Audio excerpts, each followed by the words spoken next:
வாழுங்காலத்துல நீ எவ்வளவு நன்மைகள் செய்ய முடியும், உன் சக்திக்கு எட்டினதை நீ செய்யும் போது அந்த பாவங்கள் எல்லாம் அழியும். நன்மைகள் மட்டும் உங்கள்கிட்ட நீ. ஒரு தெராசு இருக்குது, தெராசுல நடுவுல ஒரு முள்ளு இருக்கும், மேல அந்த பட்டியில ஒரு முள்ளு இருக்கும், கீழே 2 தெராசுக்கு நடுவுல ஒரு முள்ளு ஆடும் இல்லையா? அப்போ அந்த முள்ளு 2 தராசும் ஈக்குவலா இருந்தா நடுவுல நிற்கும். இல்ல பாவம் ஜாஸ்தியா இருந்தா இந்த பக்கம் சாஞ்சி, இல்ல புண்ணியம் ஜாஸ்தியா இருந்தா இந்த பக்கம் சாஞ்சி. அப்போ நடுவுல நிறுத்தணும்னா பாவத்துக்கும் புண்ணியத்துக்கும் இடையில நீ நிக்கணும்.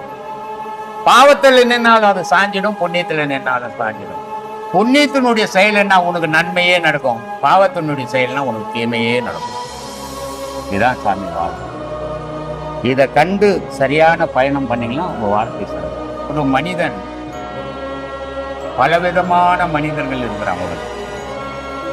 பிறவியில இருந்து இறப்பு வரைக்கும் அவன் எவ்வளவு துன்பத்திலோ நன்மையே செய்து பழகும். ஒரு மனிதன் அவனுக்கு துன்பம் எது தீமை எது நன்மை தெரியாம வாழ்ந்து கடைசியில கடவுளை போட்ட கடைசி வரைக்குமே கடவுளுக்கு. இப்படி 3 விதமான மனிதர்கள் வாழ்வு.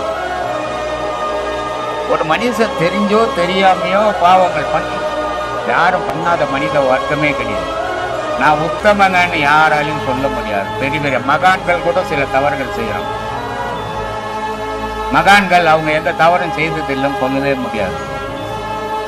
ரொம்ப அந்நியுன்யமா பிடிச்ச பட்டினத்தார கூட நான் ஒரு தவறை சுட்டி காட்டுவேன் இல்லையா? அவரையே நம்பி இருந்த அவருடைய மனைவி சிவகலை அவர் விட்டுட்டு வரலாமா? அந்த மாவட்ட இவர் கூட கூட்டு போயிருக்கு. அப்ப அது ஒரு உயிரை தவிக்க விட்டுட்டு வந்தது இவருடைய பாவம் தானே இல்லையா? இது நமக்கு. ஆனா அவருக்கு அது இல்லை. மனைவின்னு ஒருத்தர் இருக்கிறான்ற ஞாபகமே அவருக்கு. அதனால இந்த மாதிரி மகான்கள் கூட சில தவறுகள் செய்தது உண்டு.